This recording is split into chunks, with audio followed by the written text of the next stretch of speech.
방송에서 제공하는 투자 정보는 투자 판단에 대한 조언입니다.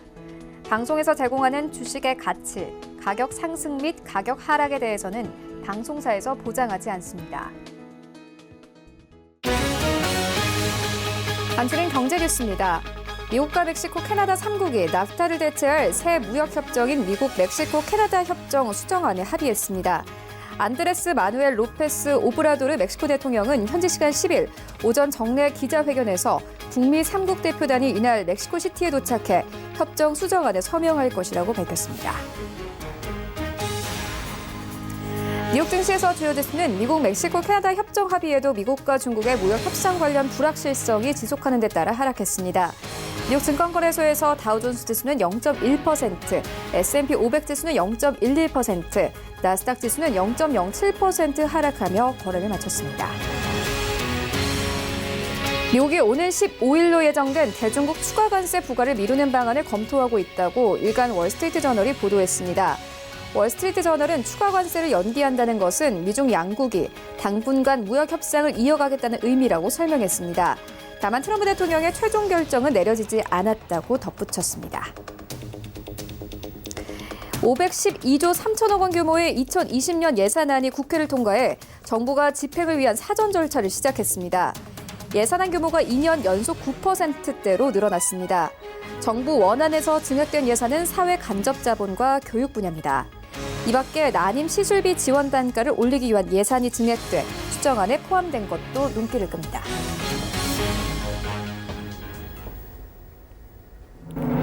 네, 시청자 여러분 안녕하십니까? 출발 증시 와이드 1부 시작합니다. 최연입니다. 간밤 뉴욕 증시 3대 지수 모두 하락하며 거래를 마쳤습니다. 미국과 중국의 무역 협상이란 긴장감과 함께 3대 지수 관망 기조 이어지면서 소폭 하락하면서 거래를 마쳤는데요. 어제 우리 시장도 비슷한 흐름이 이어졌습니다. 코스피 시장은 소폭 상승하면서 2098선까지 올랐습니다. 2100선 눈앞에 두고 마감이 됐습니다. 반면 코스닥 시장은 어제도 월요일에 이어서 하락세를 이어가는데요. 627선까지 내려오면서 종가가 형성됐습니다. 어제 코스닥 시장의 시가총액 상위 종목들은 대부분 하락하면서 마감이 됐습니다. 특히나 KMW가 외국인들이 매도 우위를 보이면서 4% 넘게 급락했고 어제 코스닥 시장 하락세 이끌었습니다. 이런 시장 상황들 오늘 출발 증시 와이드 1부에서 정확하게 알아보도록 하겠습니다. 먼저 오늘 함께 다뤄볼 이슈도 화면으로 함께 만나보고 오겠습니다. 네, 먼저 신승용의 시그널 나올 시간에는요. 오늘 세계 자금 시장 내 역사상 최대 금액의 IPO인 사우디 아람코의 상장이 있습니다. 우리 시장의 영향은 어떨지 함께 살펴보도록 하겠고요.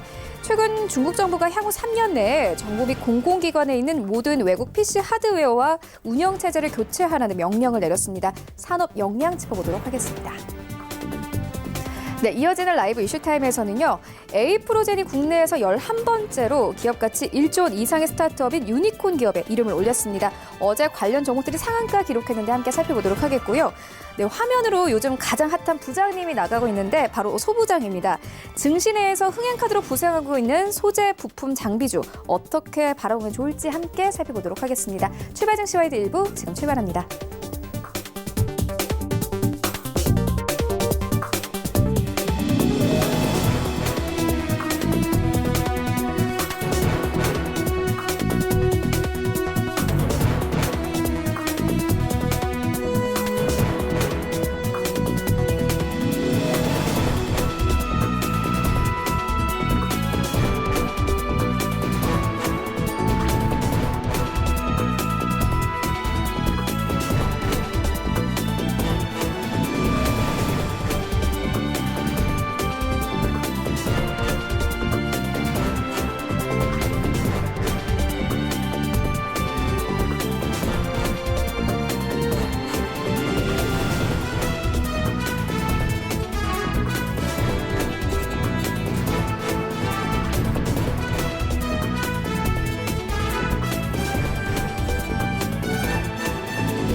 네, 시장의 중심이 된 이슈를 꼼꼼하게 체크합니다. 신승용의 시그널 나온 시간인데요. 브레인코리아인베스트 신승용 대표 화상으로 연결되어 있습니다. 안녕하십니까? 네, 안녕하십니까?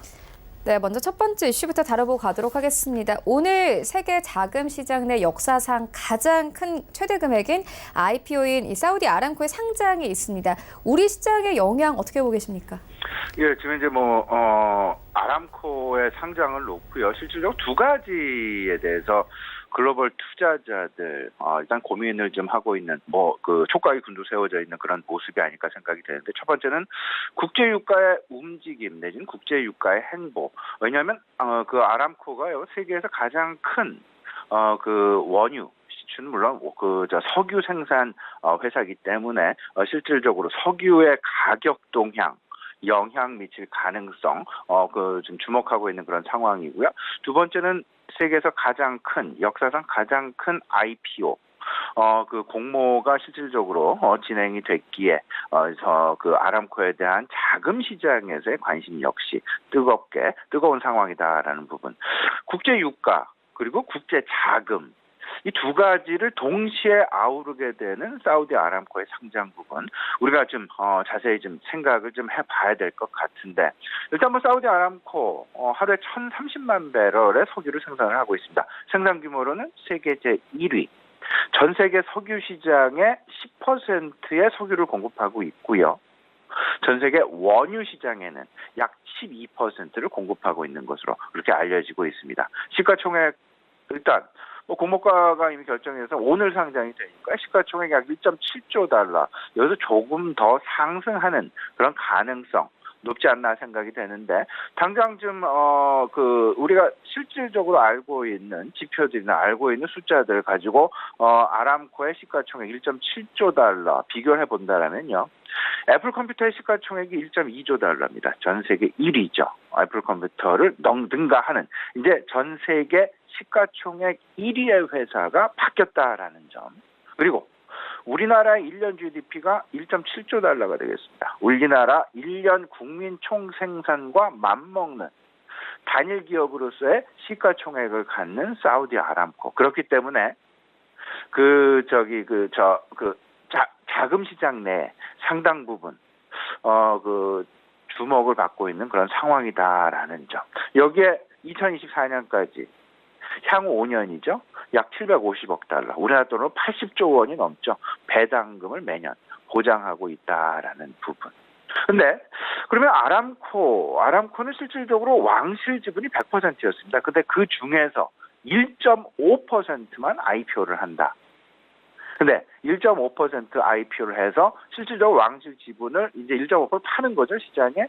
여기서 조달된 자금은 약 우리 돈으로 30조 원 정도가 되겠습니다. 그러면 이 돈을 어디다 쓸 것이냐, 이런 부분들을 통해서 향후 국제 유가의 변동 가능성, 그리고 실질적으로 시장 내 지금 단기적으로는 아니지만 중장기적으로 어떤 변화들이 나타날지, 그리고 아람코를 왜 상장을 시켰는지, 이 부분까지 생각을 해본다라면 지금 이제 우리 실생활의 변화, 그리고 증권시장 내 자금 시장 내 주도 업종군의 변화 가능성을 우리가 조금씩 알아갈 수 있지 않을까라는 부분 말씀을 좀 드립니다.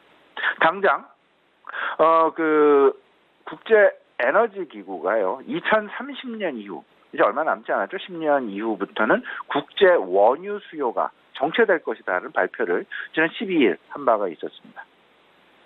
2018년 작년이 9,700만 배럴을 사용했다라면 2030년 1억 500만 배럴, 그리고 2040년 1억 600만 배럴. 이제 그 상승률 자체가 상당 부분 둔화되어지는 그런 모습들. 거기에는 당연히 에너지의 다변화 부분이 자리를 잡고 있다라는 점. 그렇기 때문에 석유 소비에 대한 수요가 그 증가세 자체가 상당 부분 둔화될 수밖에 없는 그런 상황. 다들 알고 계시겠습니다만 이미 중국도 그렇고 유로존도 그렇고 내연 자동차에 대한 판매 금지를 이미 연도별로 추진할 그럴 계획에 있다라는 점. 연비 개선을 통해서도 실질적으로 미국에서도 마일리지 개선을 통해서 연비 개선을 통해서 시장 내 내연기관 자동차의 어떤 그 연비 개선을 계속해서 추구하고 있다. 그리고 전기 자동차의 수요 확대 이런 것들로 인해서 다시 정리를 좀 해보면 에너지원의 다변화라고 말씀을 드릴 수 있을 것 같은데 이런 에너지원의 다변화로 인해서 실질적으로 석유 소비의 증가세는 당연히 둔화될 수밖에 없을 것이다라는 점. 그래서 전체적으로 아람코의 그 IPO 전 세계 역대 최대 금액의 IPO 이로 인해서 시장 내 영향 한 세 가지 정도 우리가 미리 조금 좀 짚어보고 그리고 염두하고 앞으로의 어떤 그 시장 내 변화 가능성 우리가 좀 생각을 해봐야 될 것 같은데 첫 번째는 아람코로의 투자자 유입이 계속해서 증가될 가능성. MSCI에서도 당장 사우디 아람코를 MSCI 신흥지수 내에 편입이 되는 그런 움직임 빠르게 지금 나타나고 있다라는 점까지 생각을 해본다라면 투자자들이 당연히 아람코에 대한 주식을 살 수밖에 없을 것이다. 그러면 어디서로부턴가에 그 자금은 빠져나올 텐데 자금의 쏠림 현상에 대해서 대비해야 될 필요는 분명히 있다. 왜냐하면 일단 뭐 아람코 전 세계에서 원유 회사, 석유 회사들 중에 가장 낮은 생산 원가를 보유하고 있습니다. 배럴당 2.8달러. 그만큼 거꾸로 얘기하면 수익성이 좋다라는 이야기로 들려질 수 있을 것 같고요. 여기에 주주 친화 정책까지 지금 들고 나왔죠. 향후 5년간 최대의 배당금을 제공하겠다라는 그런 부분들. 그러다 보니까 당연히 투자자들의 쏠림 현상이 나올 수밖에 없고 이 부분은 자금의 이동. 어찌 보면 우리나라에 있는 에너지 기업들을 투자하고 있는 외국인들의 이탈 가능성. 이 부분은 우리가 분명히 염두에 둬야 될 것이다라는 점 말씀을 좀 드려보고요. 거꾸로 이제 그 아람코가 IPO를 했기 때문에 왜 IPO를 했을까? 그리고 IPO를 했기 때문에 실질적으로 아람코는 주주들을 계속 묶어놓고 그 어떤 그 주가의 하락을 방지하기 위한 아람코 나름대로의 노력이 계속될 가능성이 있다. 그러면 국제 유가의 상승 쪽으로 압력을 행사할 가능성 이런 부분들은 결국은 오펙과 오펙 플러스라는 어떤 그 카르텔 속에서의 어떤 그 잠재적 갈등이 확대될 여지도 있을 수 있다라는 점. 이 부분까지 한번 생각을 해주실 필요 있어 보이고요. 세 번째, 우리가 좀 주목해야 될 부분은 분명한 것. 에너지원의 변화, 어떤 그런 부분에 대한 전환점을 내포하고 있는 것은 아닌가라는 점.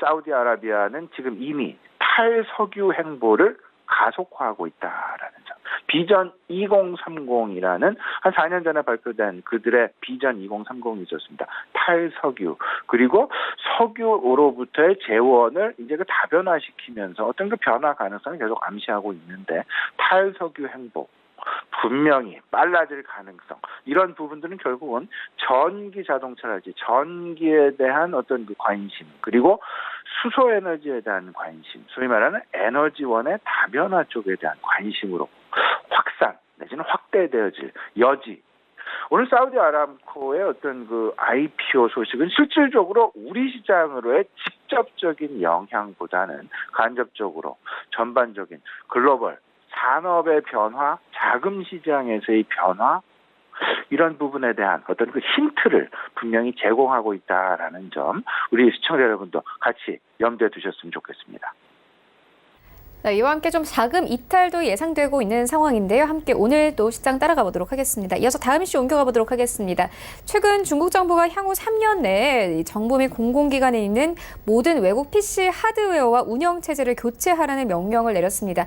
산업 영향 분명할 것 같은데 어떻게 보고 계십니까? 예, 이 부분에 대해서 사실상 우리나라 일단 최근 들어서 이제 그 장비라든지 전반적인 소부장이라고 최근 들어서 이제 그 종목 장세가 상당 부분 진행 내지는 그리고 앞으로도 상당 기간 지속될 가능성이 있기 때문에 특히나 국산화와 관련이 있는 소부장 업종에 대한 관심 사실 많이 있습니다. 근데 그 소부장에 대한 관심 이런 부분들에 대해서 조금 그 부정적인 어떤 그런 소식 아닐까라는 말씀을 좀 드려보는데 일단 중국 3년 내에 공공기관에 대한 PC 그리고 소프트웨어까지도 그 외국산을 추방한다, 외국산을 없앤다라는 이야기로 우리가 해석하기보다는 중국산, 국산화로 바꾸겠다.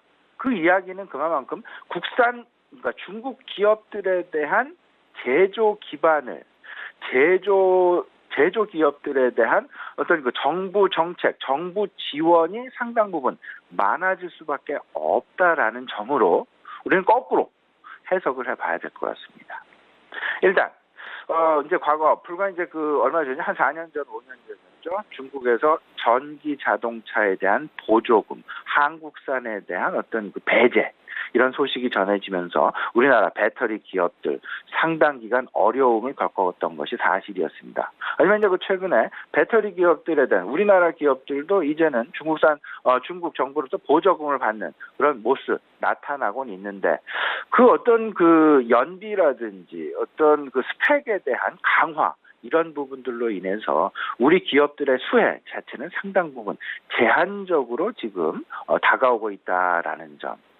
시간이 많이 번하는 그런 모습들 나타났죠. 이와 비슷한 양상으로 생각을 해두셔야 될 것 같습니다. 지금 PC랄지 소프트웨어랄지 중국 기업들의 어떤 그 기술력 이런 부분은 상당 부분 좀 우리 기업들보다 뭐 좀 뒤떨어져 있는 건 사실이고요. 유럽 기업들보다 뒤떨어져 있는 건 사실이고 미국 기업들보다 뒤떨어져 있는 건 당연히 사실이게 되겠습니다. 그런데 그들이 중국산으로 교체를 하겠다. 그 이야기는 보조금의 지급 뭐 이런 부분하고도 맞물린다라는 그런 생각이 좀 드는데 그 사이에 그들의 기술력을 상당 부분 증가시킨 다음에 나중에 그들의 시장을 다시 개방하겠다라는 이야기로 우리는 좀 해석해보면 어떨까 싶습니다.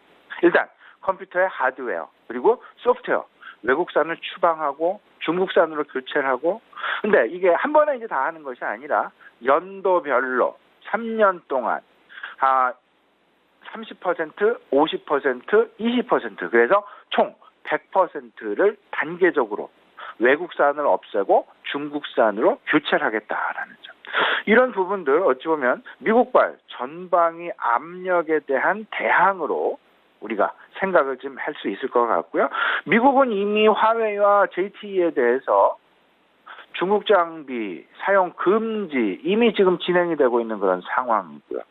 미국의 이제 통신협회에서도 통신사들이 중국 장비를 사용하지 못하게끔 그런 명령이 발동된 바가 있었습니다. 이제 반대로 중국이 그들의 공공기관 속에서 PC와 소프트웨어의 미국산, 유럽산 모두 배제하고 이제 중국산, 국산 그들 입장에서는 국산으로만 사용을 하겠다라는 점.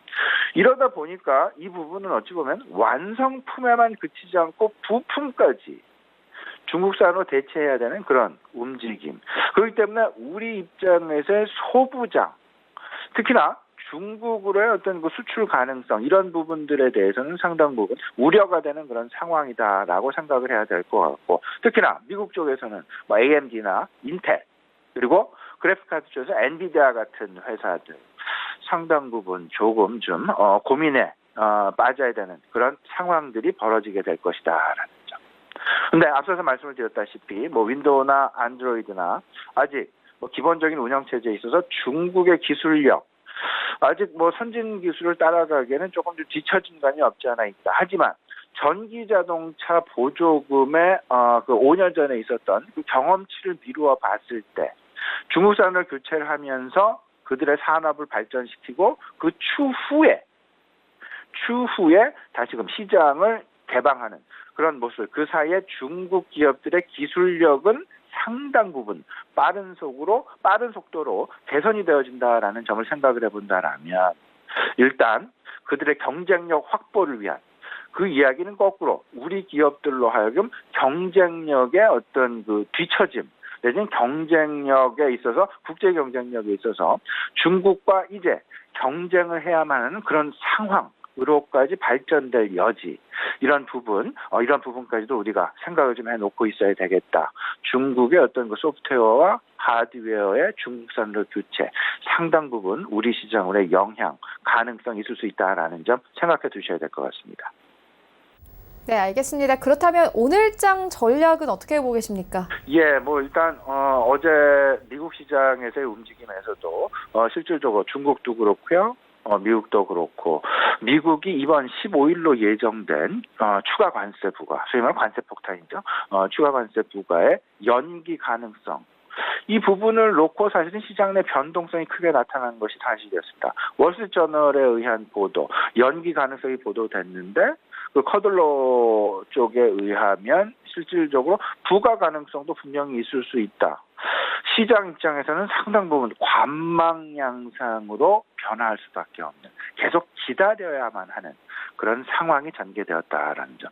그런 대외적인 불확실성이 분명히 존재한다. 근데 하지만 통화 정책, 안정적인 유동성 기반의 안정적인 통화 정책이 분명히 시장에 버팀목 역할을 할 가능성이 상당 부분 높다. 다들 알고 계시겠습니다만은 오늘부터 이제 미국의 FOMC 시작이 되죠. 그래서 내일 우리 시간은 금요일 새벽이 될 것 같은데 파월 의장 연설 남겨놓고 있는 그런 상황. 그리고 내일은 22통화정책 회의가 진행이 되고 있습니다. 물론 내일 우리나라의 이제 그 선물 옵션 동시만기도 있고 영국에서는 브렉시트와 관련된 어떤 그 가장 중요한 민감한 이슈이기도 하죠. 영국의 총선 지금 대기하고도 있다라는 점. 그만큼 이제 그 대외적인 이벤트 이슈 많이 남아 있는 그런 상황인데요. 하지만 우리가 분명한 것, 유동성 기반의 안정적인 통화 정책은 계속 상당 기간 유지될 가능성이 높다라는 점.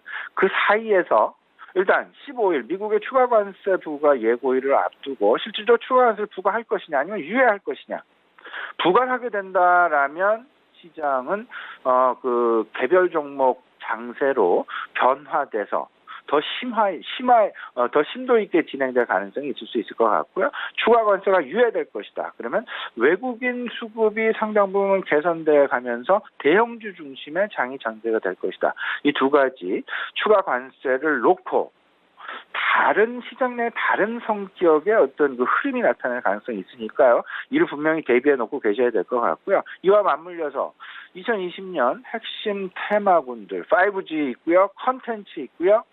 핀테크, 그러니까 전자결제 관련주, 그리고 2차 전지, 친환경 관련주, 그리고 앞서서 말씀을 드렸던 소부장.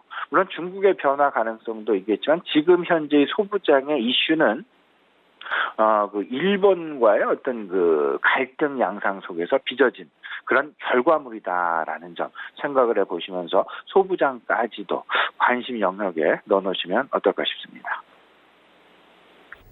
네, 이슈와 전략 짚고 왔습니다. 지금까지 브레인코리아 인베스트 신승용 대표와 함께했습니다. 고맙습니다.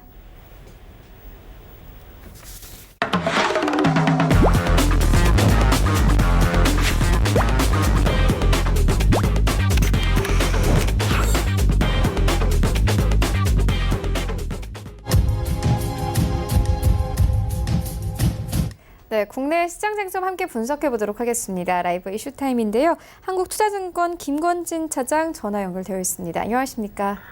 네, 안녕하십니까? 네, 어제 큰 폭의 상승 나왔던 종목들 살펴보고 가도록 하겠습니다. 바이오시밀러 제조업체인 에이프로젠이 국내에서 11번째로 기업 가치 1조 원 이상을 뜻하는 유니콘 기업의 이름을 올렸습니다. 관련된 종목들이 어제 상한가 기록하기도 했는데요. 주가 전망 어떻게 보이십니까? 네, 우선 조금 긍정적인 이런 효과가 아닌가라는 얘기를 해드리겠습니다. 국내 11번째 유니콘 기업이 탄생을 했습니다. 패션 플랫폼 이런 기업 무신사와 바이오시밀러 제조업체라고 하는 에이프로젠이 이런 새로 이름을 올렸다고 생각하시면 될 것 같습니다. 11번째 유니콘 기업의 등장으로 한국도 이제는 독일에 버금가는 세계 5위의 유니콘 보유 국가로 올라섰습니다. 11일 중소벤처기업부 같은 경우는 지난 9일 글로벌 시장 조사 업체 CB인사이트가 에이프로젠이 유니콘 기업으로 등재가 됐다고 밝혔습니다. 국가별로 이런 유니콘 기업 순위도 미국이 210개사, 중국이 102개사, 영국이 22개사, 인도 18개사의 뒤를 이어서 독일과 함께 이제 5위, 공동 5위로 상승을 했다는 얘기를 해드리겠습니다. 무신사도 최근 이런 주주총회를 열어서 미국계 벤처캐피탈 로부터 2천억 원의 이런 규모의 투자 계약을 체결하면서 10번째 유니콘 기업으로 이름을 올렸습니다. 유니콘 기업이라는 것은 상장 이전 1조 원 이상의 기업 가치를 인정받은 기업을 의미한다라는 겁니다. 중기부는 CB인사이트 등재 여부로 유니콘 기업을 확인하고 있는데요. 무신사와 에이프로젠이 각각 18억 9천만 달러, 10억 4천만 달러의 이런 기업 가치를 인정받았다는 겁니다. 중기부는 그간 유니콘 기업 증가에 1년 이상 걸렸다면 최근에는 증가 속도가 점점 빨라지고 있다고 평가하고 있고요. 2014년 2개에 불과했던 유니콘은 지난해 6개로 증가했고 10일 현재 기준으로는 11개까지 늘었습니다. 대표적으로 쿠팡, 야놀자, 그리고 우아한 형제들, 리퍼블리카 그리고 등의 이런 정보통신 기술의 분야에 많이 쏠려있던 이런 업종 역시 에이프로젠 등재로 인해서 생명공학 등 바이오 분야로 지금 현재 다양화되고 있다라고 평가하고 있습니다. 에이프로젠 같은 이런 김재덕 대표가 카이스트 교수 재직 당시 2000년 제넥셀을 설립하고 2006년 에이프로젠을 인수하면서 사업을 본격화했고요. 계열사인 에이프로젠 제약으로부터 레미케이드 바이오시밀러를 기술 이전받아서 지금 현재 일본 이런 제약사와 판권 계약을 맺으면서 성장을 하고 있는 중입니다. 실제 지난 5월 국내 린드먼 아시아 인베스트먼트로부터 200억 이상의 투자 유치를 하는 과정에서도 기업 가치를 크게 높이 받아서 CB인사이트의 이런 유니콘으로 최종 등록됐다고 얘기를 할 수 있을 것 같습니다. 실제 가장 크게 지금 현재 인정받고 있는 것은 결국은 쿠팡입니다. 쿠팡 같은 경우는 지금 현재 우리 유통업계를 거의 양분하고 있을 정도로 지금 현재 얘기가 많이 나오고 있고요. 네이버와 쿠팡이 가장 크게 먼저 지금 현재 앞서 나가고 있는 것처럼 쿠팡의 가치가 계속해서 상승하고 있다. 물론 아직까지 계속해서 영업이익을 내지 못하고 있는 점은 좀 문제가 되겠지만 어찌됐든 좀 긍정적인 모양이 나타나고 있는 것이다라는 거. 그리고 옐로우 모바일 그리고 LMP 코스메틱 그리고 크래프톤 그리고 리버블리카 그리고 우아한 형제들 야놀자 위메프 그리고 GP 클럽 등이 유니콘 기업으로 12 인사이트에 지금 현재 등재되어 있습니다.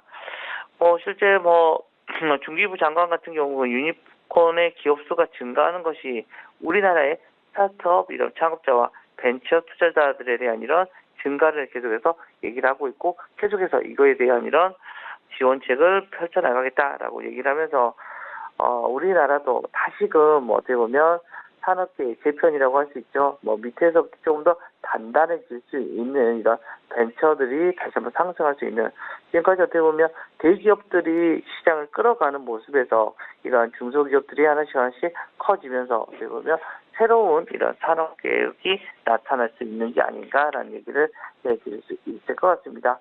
실제 정부 측에서도 이번 정부 들어서 계속해서 양적인 것뿐만 아니라 질적인 것으로 이제 계속해서 건전한 투자가 일어나기 위해서 여러 가지 노력을 하고 있는 것 같고요. 앞에서도 얘기 드렸던 것처럼 산업의 재편이 일어날 수도 있지 않을까라는 이런 어떻게 보면 토양이 어떻게 보면 긍정적으로 일어나고 있는 게 아닌가라고 생각을 해주시면 될 것 같고요. 우리 투자자들 입장에서는 앞에서 제가 언급드렸던 이런 종목들 하나씩 일면을 확인하면서 이것을 앞으로 투자에 어떻게 기회로 이용해야 될 것인가에 대한 이런 생각을 많이 하시면 될 것 같다라는 얘기를 드리겠습니다. 네, 알겠습니다. 이어서 다음 업종도 살펴보고 가도록 하겠습니다. 최근 소재, 부품, 장비, 이른바 이 소부장 업종에 대한 기대감이 확대되고 있는 상황입니다. 이 업종이 좀 주목을 받게 된 배경 그리고 앞으로의 주가 흐름 어떻게 보고 계십니까?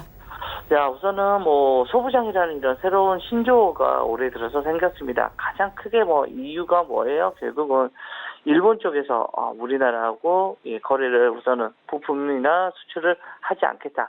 사실은 말이 안 되는 거였습니다. 우리가 어떻게 보면 대기업이 수주를 주는 입장이었고요. 거기서는 납품을 하는 입장이었는데 자기들이 가지고 있는 이런 제품들이 독점이다. 우리가 이거를 안 줘버리면 제품을 못 만든다라는 이런 것을 위협을 하면서 실제로 이행이 됐던 이런 모습입니다. 이런 일이 벌어지자 정부에서는 안 되겠구나. 우리도 자국의 이런 소부장, 바로 소재 부품 장비에 대한 이런 업종들을 키워야겠다. 국산화를 많이 이루어야겠다라는 얘기가 많이 나오면서 정부에서 조금 계속해서 지원에 대한 얘기를 하고 있는 것 같습니다. 최근 정부 지원 확대 이슈에 따라서 소재 부품 장비 업종에 대한 이런 기대감이 높아지면서 IPO 기업에서도 소부장 흥행 카드가 지금 현재 많이 부상을 하고 있습니다. 각 증권사의 이런 IB에서도 소부장을 모시기에 지금 현재 적극적으로 나서고 있는 가운데 IPO 시장에서 활약이 더욱더 활발해지고 있는 전망이다라는 얘기를 해드리겠습니다. 최근 수요 예측을 진행하고 있는 메탈라이프에 이어서 레몬, 그리고 MPD, LED, 그리고 천암, 서울 바이오시스가 줄줄이 한국거래소의 상장 예비 심사를 받고 있고요. 심사 결과가 확정되는 대로 공모 절차에 돌입하게 됩니다. 모두 소재 부품 장비 업종이다라고 생각하시면 될 것 같고요. 최근 공모 시장에서 소부장에 대한 이런 업종 활약은 올해 일본의 수출 규제에서 촉발된 우리 정부의 소부장 산업에 대한 이런 대대적인 지원 정책에 대한 이런 영향을 받은 것으로 풀이할 수 있습니다.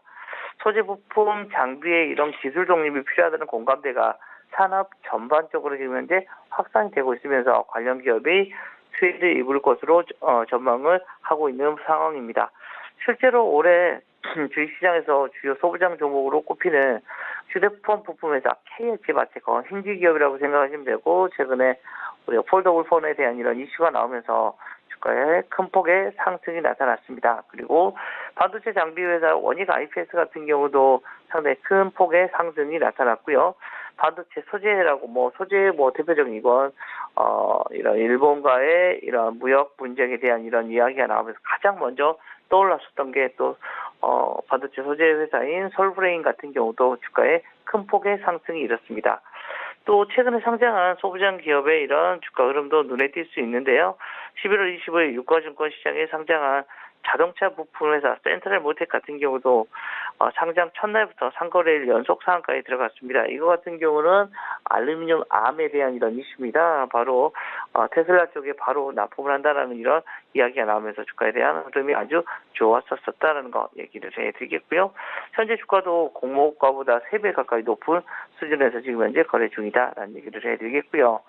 또 지난 11월 7일에 상장한 2차전지 부품 회사 ITM 이런 반도체 같은 경우도 상장 이후 주가가 상승 곡선을 이루면서 현재 주가도 공모가 대비해서 40% 이상 상승한 모습입니다. 특히 지난 9월 소부장 업종에 대한 이런 코스닥 상장 요건이 완화가 됐습니다. 즉 관련 기업들이 IPO 행보해야 하는데 훨씬 더 탄력을 받을 수가 있을 것이다라는 겁니다. 현재 공모 절차를 받고 있는 이런 반도체 화합물 패키징 회사 메탈라이프는 처음으로 소부장 패스트트랙이 적용이 되면서 상장 심사 기간이 45일에서 30일로 단축됐고, 이를 통해서 IPO에 더욱더 속도를 낼 수 있게 됐습니다. 현재 상장 심사가 진행 중인 소부장 기업에 대해서도 패스트트랙 적용 가능성이 있다라는 거 이야기를 해드리겠고, 또 IPO를 추진하는 소부장 이런 기업들의 이런 기술 특례 상장도 지금 현재 수월해지고 있습니다. 기술 특례 상장 기업은 두 개의 전문 기관으로부터 각각 A나 BBB 등급 이상을 받으면 가능하다는 겁니다. 반면 소부장 기업 같은 경우는 한 개의 전문 기관으로부터 A 등급 이상만 받으면 기술 특례로 상장을 나설 수 있다는 겁니다. 그동안 코스닥에서 기술 특례 상장은 바이오 기업의 전유물처럼 여겨졌는데, 앞으로는 소부장 관련된 종목들도 기술 특례 상장 기대해 볼 만하다라는 얘기를 해드리겠고요. 이 때문에 각 증권사 IB에서도 소부장 기업 확보에 공을 들이고 있는 것 같습니다. 그동안 소부장 기업들은 공모 시장으로부터 살짝 어떻게 보면 좀 박한 평가, 어떻게 보면 수주 기업이기 때문에 좀 박한 평가를 받기 했었습니다. 하지만 최근 분위기가 변하면서 오히려 바이오 등 다른 업종보다도 소부장이 이런 공모 과정에서 좀 높은 경쟁률을 기록하면 이런 흥행 열기가 계속해서 지속이 되고 있다라는 거 이야기를 해드리겠고요. 실제 이러한 모습들 예전에 접촉했던 비상장이나 소부장 기업들의 이런 네트워크가 다시 살펴보면서 활발한 이런 모습이 나타나고 있다라는 얘기를 해드리겠고요. 내년에도 아마도 이런 모습은 이어질 수 있지 않을까라는 얘기를 해드리겠습니다. 네, 이어서 다음 종목 살펴보고 가도록 하겠습니다. 어제 강세 띄었던 종목인데요. 바로 위직 스튜디오입니다. 어제 이 보통주 한 주당 신주 두 주를 배당하는 무상증자를 진행하겠다 이렇게 밝혔습니다. 앞으로의 주가 흐름 어떻게 보고 계십니까? 네, 그렇습니다. 위직 스튜디오 아주 좋은 모습이 나타나고 있습니다. 사실은 시각효과라고, 시각효과 전문 업체라고 생각하시면 되고요. 위직 스튜디오 하면 여러분들 어떤 것을 생각하면 되냐면, 대표적으로 우리가 뭐 새로운 시각, 뭐 헐리우드 영화 같은 데서 아바타 같은 경우를 대표적으로 이야기를 해드릴 수 있을 것 같습니다. 실제 우리가 현실에서는 없는 건데 우리가 시각적 효과에 대한 얘기를 계속해서 할 수가 있습니다. 실제 뭐 헐리우드 영화나 우리나라 영화에서도 이런 시각적인 효과를 주기 위한 이런 여러 가지 장치가 필요한데요. 이런 것을 위직 스튜디오가 지금 현재 하고 있다라고 생각을 하시면 될 것 같습니다. 아직까지는 우리나라에 많이 집중이 되는데 최근에는 헐리우드로 지금 현재 진출이 되고 있고 해외로 진출까지 하면서 위직 스튜디오의 어떻게 보면 성장성이 더욱더 커질 수 있는 단계입니다. 그런데 어제 또 주주가치 제고를 위해서 보통 한 주당 2주 200%에 해당하는 무상증자를 진행한다고 밝혔습니다. 실제 시장에서 아주 환호할 수 있을 만한 뉴스다라고 생각하시면 될 것 같고요. 실제 위직 스튜디오가 전날 오전에 열린 이사회에서 무상증자를 결정했고요. 주식 총수 1,842만 이런 7천주 액면가 500원으로 발행주의 이런 기준일이 내년 1월 3일이랍니다. 바로 주권 상장 예정일이 1월 23일로 지금 정해져 있다라고 생각하시면 될 것 같고요. 현재 주가가 기업 가치를 반영하지 못하고 지나치게 조금 저평가되어 있다. 어떻게 보면 앞으로의 성장성을 좀 고민을 많이 해야 되는 종목이다라고 생각하시면 될 것 같고요. 주식의 유동성 확보와 이런 주주가치 제고를 위해서 결정을 했다라고 회사에서는 밝히고 있습니다. 또 앞으로도 주주가치 제고에 힘쓸 것이고 주주들과 소통하는 주주 친화적인 회사가 될 것이다라는 거 어떻게 보면 주식 회사로서의 아주 긍정적인 면을 많이 보여주고 있다라는 얘기를 해드리겠고요. 회사가 뭐 콘텐츠 산업의 이런 전반적으로 특히 뭐 디지털 플랫폼에 관한 다변화 중인 뉴미디어 시장에 선제적 대응을 하기 위해서 투자한 기회비용 등의 일시적인 이런 영업이익률 하락이 이어져 최근에 주가가 좀 별로 좋지 않았습니다. 하지만 2차 성장의 모멘텀으로 분명히 주가의 흐름들은 좋아질 수 있을 것이다라고 생각할 수 있을 것 같고요. 또 최근에는 니콜라스 케이지의 이런 영화의 주연 프라이멀의 이런 작품의 시각 효과 부분에 직접 참여함으로써 국내 최초로 할리우드 영화 시장에 본격 진출하기도 했다라는 겁니다. 지금보다는 앞으로가 훨씬 더 기대가 되는 이런 회사다라고 생각을 하시면 될 것 같고요. 무상증자나 이런 주주하고 대부분 소통하는 이런 정책 같은 경우는 상당히 크게 긍정적인 이슈가 될 수 있지 않을까라는 얘기를 해드리도록 하겠습니다. 네, 그렇다면 오늘장 전략은 어떻게 보고 계십니까? 네, 미국 시장은 여전히 눈치 보기 모습이 계속해서 돌고 있다라는 거 이야기를 해드리겠습니다. 주가의 흐름들도 여기에 조금 우리나라도 조금 눈치 보기 양상이 나타나줄 수밖에 없지 않나. 15일을 다들 디데이라고 생각하라고 그 시간이 째깍 이렇게 지나가고 있는 생각을 하시면 될 것 같습니다. 이제 오늘을 제외하면 4일 안에 뭔가가 나와야 됩니다. 지금 대부분 전문가들이 이야기하기로는 관세 유예에 대한 얘기가 많이 나오고 있는데 여전히 또 반대쪽에서는 이런 아니다, 뭐 관세를 먹일 수도 있다라는 이런 좀 안 좋은 발언도 나오고 있는 것처럼 시장의 중심은 계속해서 거기로 지금 현재 쏠려 있다라고 생각하시면 될 것 같고 또 어제부터 이야기가 나오고 있는 FOMC가 개최가 됐습니다. 우리나라 시간으로는 금요일 아침에 반영이 되겠지만 어찌됐든 이번에는 뭐 동결 얘기가 다들 나오고 있고요. 그런데 앞으로 바로 2020년에 이런 금리 정책이 어떻게 FOMC 쪽에서 일어나느냐에 따라서 주가의 방향이 좀 달라질 수 있을 것이다라고 생각을 하시면 될 것 같고요. 또 구체적으로는 지금 현재는 대형주, 소형주를 고르라, 중소형주를 고르라 하면 당연히 대형주를 여러분들은 계속해서 베팅을 하셔야 됩니다.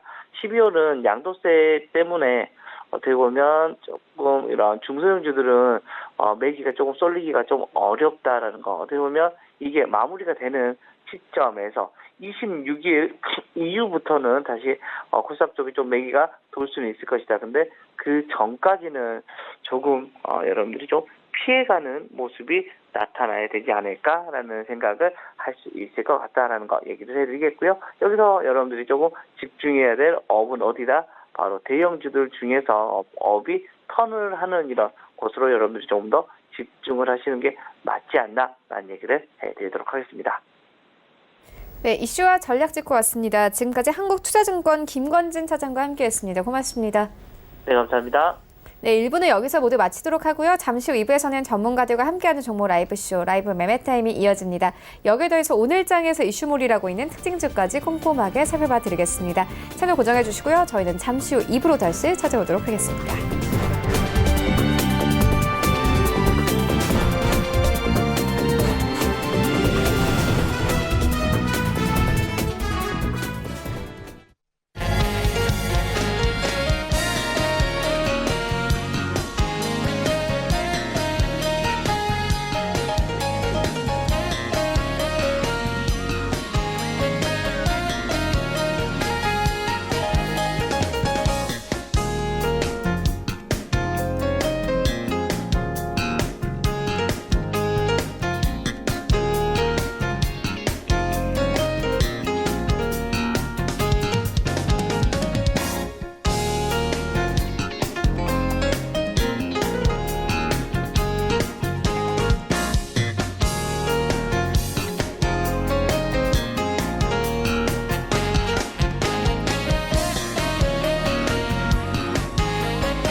안녕하세요. K웨더 라이프스타일 리보 박유라입니다. 오늘도 숨을 쉬기 힘든 하루가 예상됩니다. 국내외 오염물질이 정체하고 쌓이면서 오전 중 전국의 먼지 농도가 나쁨 단계를 보이겠는데요. 일부 서쪽 지역은 매우 나쁨 수준까지 치솟을 때가 있겠습니다. 외출 시 미세먼지용 마스크를 반드시 착용하셔야겠습니다. 하지만 오후부터는 농도가 차츰 낮아지겠습니다. 북서쪽에서 내려오는 차고 강한 바람이 대기의 순환을 원활하게 해주기 때문인데요. 다만 반짝 추위가 찾아옵니다. 오늘 서울의 낮 기온 9도까지 오르지만 찬바람의 체감 온도는 이보다 낮겠고요. 밤 사이에는 기온이 10도 가까이 크게 내려가면서 내일은 서울의 아침 기온이 영하 4도, 한낮에는 3도에 머물겠습니다. 하지만 모레부터는 다시 평년 기온을 웃돌면서 추위가 차츰 누그러질 것으로 보입니다. 이 시각 위성 영상입니다. 구름 많은 가운데 내륙으로 안개가 짙게 껴있는데요. 여기에 경기 북부와 강원 영서 북부로는 비가 오는 곳도 있습니다. 시야가 답답하고 도로가 미끄러울 수 있는데요. 아침까지는 안전운전 하셔야겠습니다. 한편 오전과 낮 한때 내륙 곳곳으로는 산발적인 빗방울이 떨어질 수 있다는 점도 유의하셔야겠습니다. 오늘은 기압골의 영향에서 벗어나 중국 북부지방에서 남동진하는 고기압의 가장자리에 들겠습니다. 다음은 자세한 지역별 날씨입니다.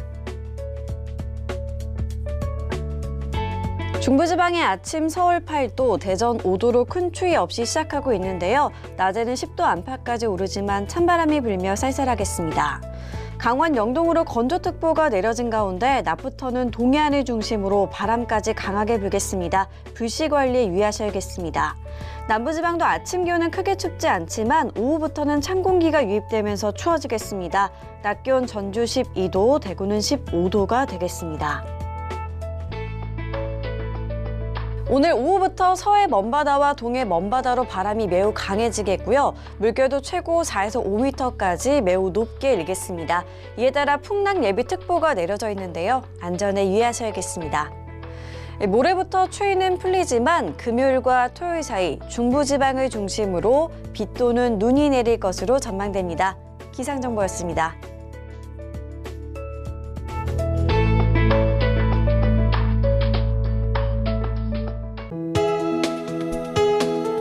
본 방송에서 제공하는 투자 정보는 투자 판단에 대한 조언입니다. 방송에서 제공하는 주식의 가치, 가격 상승 및 가격 하락에 대해서는 방송사에서 보장하지 않습니다.